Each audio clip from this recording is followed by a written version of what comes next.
Episode 2. Yeah, the best episode of the Star Wars series. Not really. Attack of the Clones. Episode 2. This is our.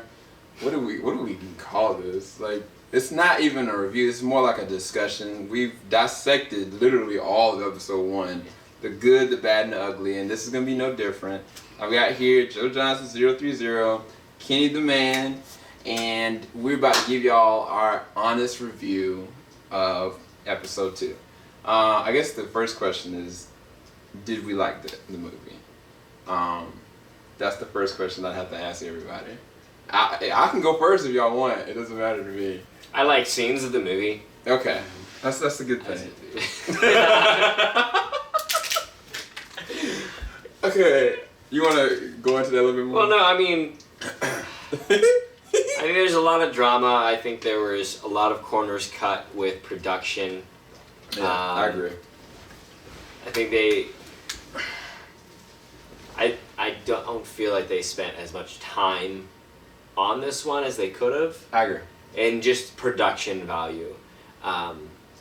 Like we watched it in Blu-ray, and I was kind of actually sad that we watched it in Blu-ray because as we were going through and watching it, I realized how bad all the graphics actually were. Yeah.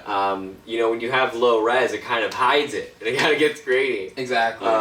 You don't notice as much of wow, that's really shoddy work. Yeah. And it's great stuff, but like again, in the scheme of it, I feel like they could have spent more time. Absolutely, because I mean, there's no excuse because 1989 they had The Matrix. They had amazing other visual scope movies that had good CG elements as well.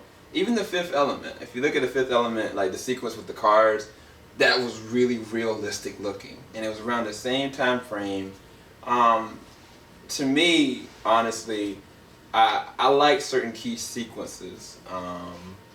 But generally, as far as the movie's concerned, I feel like this is the weakest out of all the ones that they've ever done. And it might be the key, Kenny, that they didn't spend as much time on it as far as the production. I feel like they were trying to make us realize how does Anakin Skywalker get to be Darth Vader. But there were good moments where you see like what the Senator Palpatine was really doing. Even like Obi-Wan, when I saw Obi-Wan by himself, especially when we went to Camino, when he was, fighting like Jango Fett, I thought that was an excellent sequence, as well as even like the CG for it, because it was a practical ship that was real. It was a rain sequence. The waves looked legitimate. Even like when he was in the airspace, when he was actually going through all the asteroid field, I felt like that was some really good CG. It was just, I don't know if there was a budget-related issue, but I mean, I definitely feel like they toned some things back, and I'm not even going to get started on the romance part of this yet. But what did you feel about the movie, generally, Joe? I mean, I feel like, huh? I can't remember what you said. Either you said this was the one that you hated, or which one was it? You hated Jar Jar Binks. That was what the problem was last one. That's. And he showed up again in this one. Yeah, but not that long ago. You might be right. I wasn't a huge fan of Jar Jar. You know that in this one, he was the one that allowed Senator Palpatine to have the remainder of the power. It was his vote. Jar Jar. Dark Lord, Sith Lord. Master Lord over all of it. He might be. Anyway, I'm sorry, Joe. I'll cut you off. George Lucas, ideas for you. I mean, what I always felt about this movie is. Tell us how you feel. It's a okay movie. It's an okay movie. Overall, I think so. Not saying it's a bad. I'm not saying it's a bad movie by any means, but they have some really good, like conceptually. Like if I'm like discussing this movie, I'm trying to describe it to you. Mm-hmm. If I leave some things out, but if I try to go over like the entire plot of the movie, like, and this, let's say someone never heard this movie before, mm-hmm. like, they would be like, "Yo, Joe, this is a really good idea. I think you should make this movie." Mm-hmm. But I just think in some aspects the execution wasn't done well. Mm-hmm. Cause I mean, it definitely has some nice touches that I'll probably would have milked if I was, so to speak, if I was like directing it, or if I was like producing this movie, like the scene with Anakin. He's like on a speed bike and he's out in pursuit of the those what's those. I forget what they're called. The sand people. Yeah, I mean that was a good scene. Yeah, because they had like the duel of fates like coming in the back road, and then even like the shot of him on the speedster. Like it to me that I always remember this episode because of that sequence, because I knew that he needed to get to his mom. But even when like his mom died, like I was like, this is where I could imagine him showing the darkest parts of himself. But they were trying to make that come out in like different outlandish things, with like him revolting against Obi-Wan or getting upset when what was it, Padmé? She kind of like played him in front of everyone, which I don't think it was justified in the way she communicated with him, as well as I felt she was leading him on. But we'll get into that later. But yeah, I absolutely agree with you. That sequence was really good. I don't know. So all right, Joe, well, I asked everybody, what were the things you liked about this movie? Yeah, definitely. I mean, I definitely like the part where Obi-Wan Kenobi in this movie was just like bad A. It was just like, I never really sat down and watched and thought about like how savage this dude is. Mm-hmm. But at the same time, so seeing him fight was just great. Not only that, but I feel like the arena scene where you had like all these Jedi in the middle of these in this arena fighting gladiators style. I thought that was just nuts. Yeah, because that's never been done before. That was just nuts. That was actually pretty cool too. Mm-hmm. And actually get to see Yoda fight. Like I think this is one I don't remember. Was there any other occasion where we see Yoda fighting? The next episode. He fought Sidious directly, and to me, I felt like he won the fight, but scenario happened. Gotcha. I gotta watch that one again. Next episode, but we'll get back to that. But Yeah, I mean, it's definitely got his epic moment. It's like, and then when the like clones come down, and it's like, the clones just run through all the droids. They're just straight business. Yeah. What about you? If episode 1 is an origin story, this is filler. Yeah. This I feel is filler and setup to a transition that comes in 3 of him going to Vader. Yeah. It's really like that's all the prequels are, is like, how did you get Darth Vader? Like, that's kind of where it seems to get through. I do love the setup. I mean, you see like, okay, this is where the Clone Wars come. You get to see the reality of who's actually behind it all. Yeah. Which, in the originals, they allude to the Clone Wars, this and that, but you're actually seeing like, oh, this is what was going on. Yeah. Or like, this is how it started, and to see the very beginning of it is pretty cool. Yeah. It's a lot of espionage stuff that the Darth Lords do, and so that's where it's a little harder to get in. Yeah. To really like show it well, I think. Yeah, I agree with that. We were talking about it, like, okay, Battlefront. Just get the Clone Wars edition coming up here, guys. Battlefield Clone Wars. Let's see it. Could y'all imagine that though? Like, y'all are legitimately, even if you're just like Obi-Wan Kenobi leading the Forge, of like, okay, you got all this you have to fight. Like, I think that would be so amazing. Like, to have nothing but just waves and waves. Even if they're AI, and then you have certain people that were, what are those other stormtroopers? They're super troopers that have a certain level of command. The shock troopers? Yeah. And you could have other characters or other people actually commanding them, as well as like one specific character on the dark side of the Force. That would be amazing. Yeah. That would be just the scope of it. You're seeing this giant battle, and we're like, this would be awesome. Yeah, heck yeah. It just would. So for me, what did I like? None of it. I'm just playing. That would be so bad. Total War. Or a Total War version of it. That's what we would need too. That would be alright. Laughable. I hated it. I loathed it entirely. No, I didn't loathe it. Matter of fact, when I actually looked at it when I was a kid, and like I was in the theater, I was really anticipating a lot of it. I mean, I kind of described to y'all moments that I like specifically like Joe said, Obi-Wan. When Obi-Wan is fighting by himself, not with Anakin, not with Qui-Gon, not with anybody else, like when you see what he does and how smooth he is with it, like he's an amazing Jedi to actually watch. Ewan McGregor does a great job as Obi-Wan just by himself. I feel like the sequences by himself work better than him with other people, which is weird.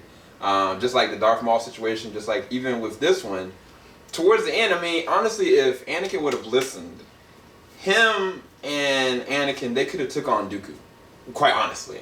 But Anakin got overzealous. I feel like that was honestly a plot device. It was. Like, I mean, even with Darkseid coming up, him being emotional, I'm like, okay, but dude, that's essentially running into your death. Do you really think you could take him?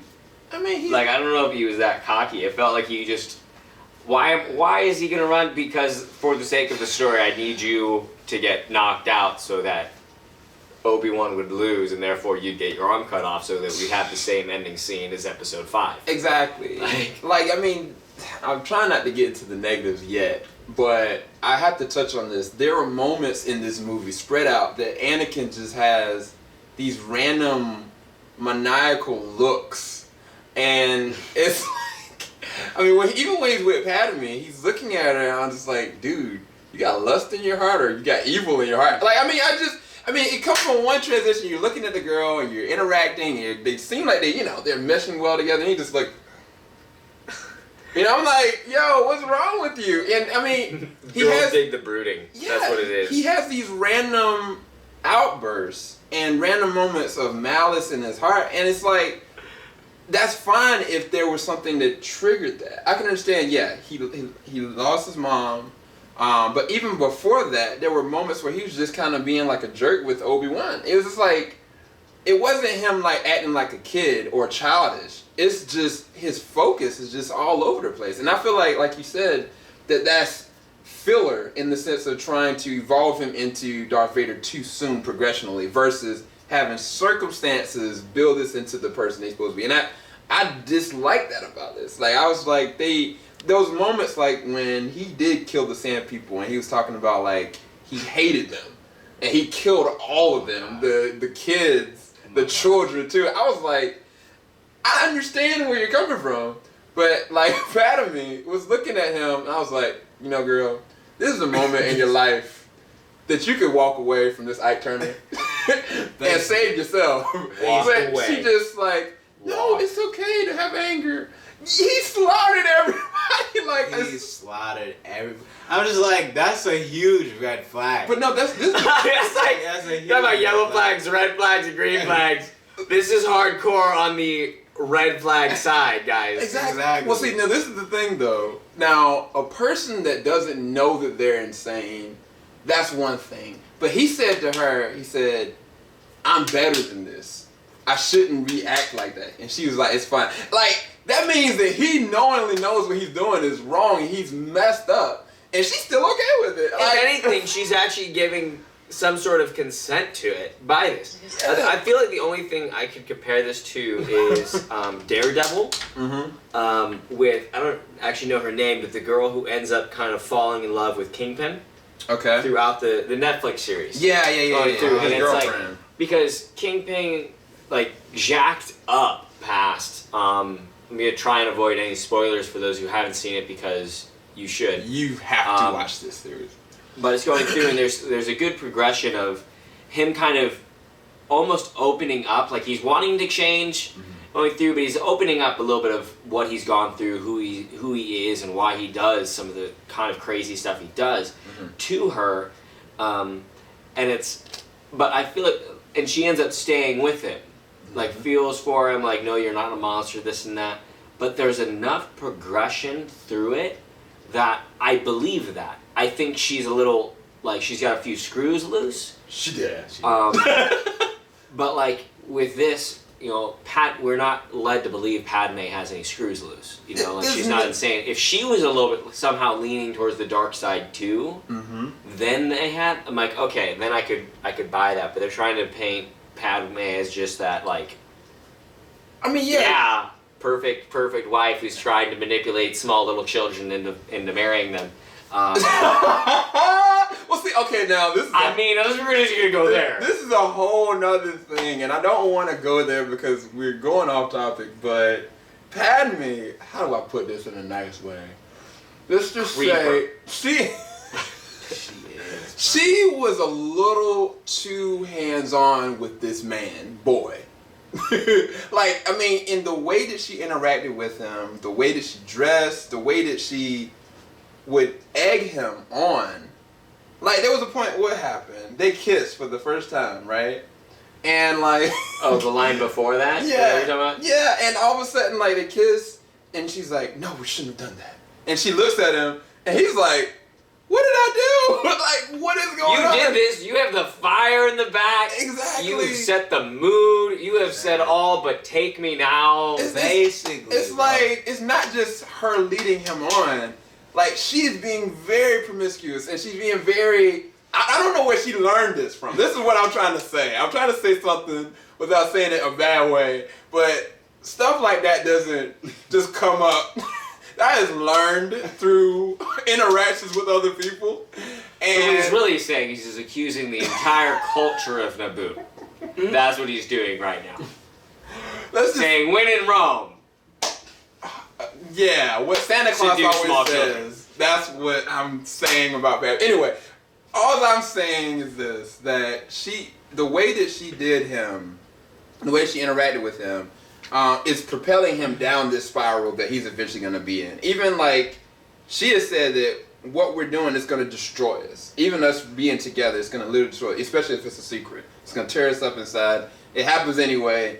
And I don't know, I felt like that was too on the nose to me. Like, there was no need to solidify that as a statement. Like, let it progressively happen if you're going for that. Don't sit there and like make it corny. And because even the sets, like all the sets, when you see them together, the visual effects and the sequences, they're so beautiful. They're so great. Like every single time they were in there at Naboo or wherever they were at, it was like they paid so much attention to that. I was like, okay, that's where they're trying to go for. They're trying to go for these action sequences like the last one. The one that was in the air, and the romance. That's what they're trying to push. And to me, like you said, this is all about going and moving forward to episode 3. I feel like they just made these first two just to set up for third one, so it could tie into the fourth one. And that was it. I mean, you kind of bring up an interesting thing that the way Padme very blatantly said, like, we shouldn't do this, and if we do, it's going to destroy us. Yeah.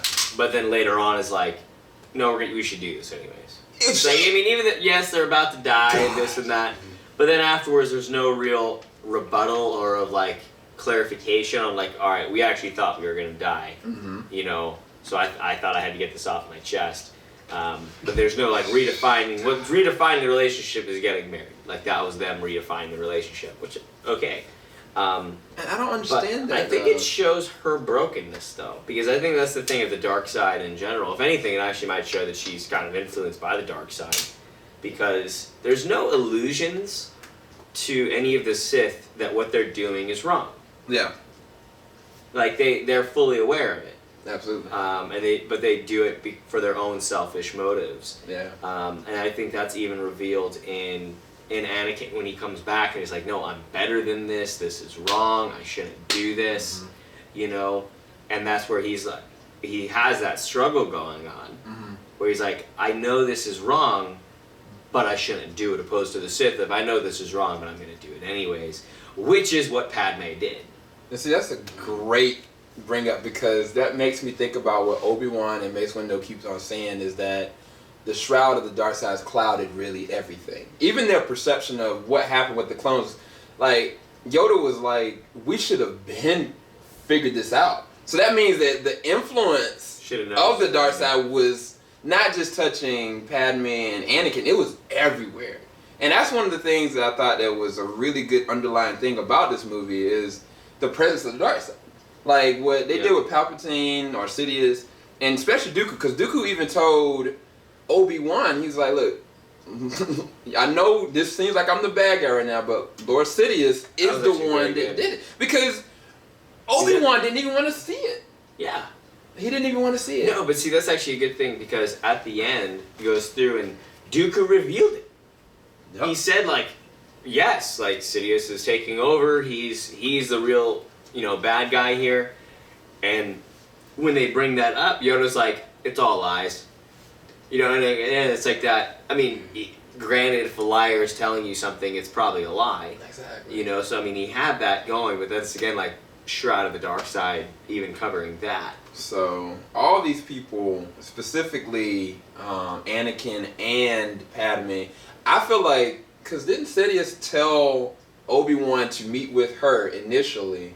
And then after that point, when the attack happened, he was like, yeah, get Anakin to accompany her. I feel like all this was all orchestrated because he knew that this was going to shift influence for her, not focusing on the Senate, but focusing on Anakin. And at the same exact time, that's something in his back pocket that, okay, if Anakin can be swayed with something that he loves, then I can use him. So it's like, is this what's really going on? And if that was the case, that's great writing. Yeah. Unless it's really Jar Jar who's pushing them all together. Who's pushing the two is like, yeah, you should go talk to him right now. Just saying, go back and watch it. You'll see it. And you'll start losing your mind. Oh my gosh, did I even finish talking about the good stuff? I feel like we just went straight into the negative. Well, no, I mean, you gotta talk about it all. But I mean, the negative is just so blatantly out there. It's just like, it's like a sore thumb. Like, you just can't ignore it. Okay. You know what I'm saying? It has a really good part. It really does. Okay, go into the negative. It's just like, the negatives just stick out. We already talked about most of the negatives right now. Well, I mean, how about the CG? The CG? Because me and Kenny talked about it here and there, where there were certain spots in the production that you could tell, the CG was just not as good. But I don't understand why they try to make everything CG versus using like the puppetry that they used in the first one, especially the original series. And I mean, I could see even in the third one they use like some puppet animation and like practical effects more. This you had to have more CG, just because of the scenes, the scope, the story.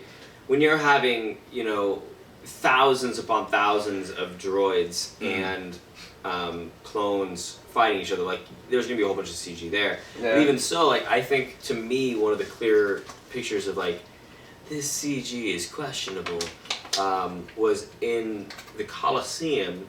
Oh gosh. When they were about to execute them, and they just have this pan shot of all the like sentient bug creatures. I can't remember their names, but the inhabitants of that planet who are all filling it, and you just go through and I'm like, that doesn't look good. It didn't. It didn't look that good to me. Even that sequence with Padme and Anakin, once they kind of were trying to infiltrate that area, I was telling Joe, I was like, Joe, look at this, watch this. This is all a setup, because Obi-Wan he was kind of doing like some reconnaissance and trying to figure out until he got captured. I was like, this is just this moment so everybody can see them going through this little maze of stuff to get to that point. And yes, the original series had this kind of moment of the first one where they were kind of getting through this different maze and stuff like that, but you don't have to redo the same thing and recycle it. And so then when they're starting to go through it, I was like, really? Anakin like got his lightsaber chopped in half because of machine, and like C-3PO is flying in the air. I was just like... Though, okay, like, it did show, I mean, because going to the originals, 4, 5, and 6, what starts turning Vader back is when he's talking with Luke and realizing that Luke is literally going through the exact same thing that he went through, but Luke is actually standing. Yeah. Like he is standing pretty strong when, like, Anakin himself, Vader was like really struggling. Yeah. So like the scene of him cutting his hand off and seeing it, and then it's like, wow, I've been there. Yeah. Wow. That he's trying to have that redemption moment with him is like, no, come and join me. kind of thing. And then when you see them talking in the next episode, in episode 6, where like that, there's this really intense scene where Luke and Vader are talking, and they're trying to, like they're basically trying to pull each other to their side. Yeah. In that moment. I remember that. But it kind of got with Vader. If you go back and watch it, like I got this sense that it was more about, like them wanting to be together. In it, like Vader didn't just want Luke to come to the dark side because it's great, you know. Like no, he didn't really like the dark side, but he wanted him to come. He felt like he was trapped, like he couldn't leave. Yeah. Like it was too late for him. I think he said that multiple times actually. And then Luke, being on the good side, is like, no, can't do this. We can stand, you know, this and that. Like, and then standing there, it's like, not only is it not too late. Or it's like, not only can I stay strong, but no, you can come back. Yeah. You know, it's like, it's not too late for you. It's never too late. That's the gospel. That's my insert on that. Get it, kidding.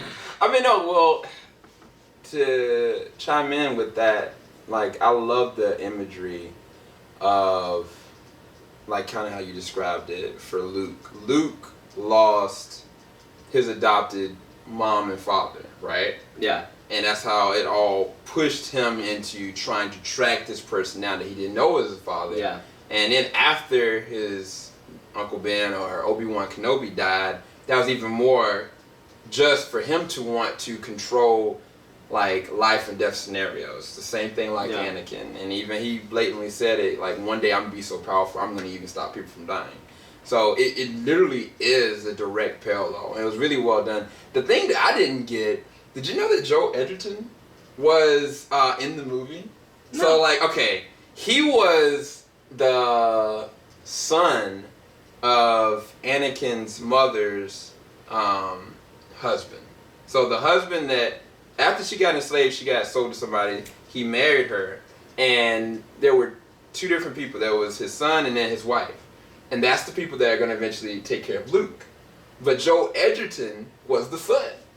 Huh. I was like, wait, is that really? I was like, this is so cool because he's so young and his face kind of fills out a little bit, but believe it or not, that's Joe Edgerton. And so it kind of threw me for a loop. But it really was a really great connection. The problem was, for me, it was just way too on the nose. And I felt like it was kind of... Might have been a little forced. It was very forced to me.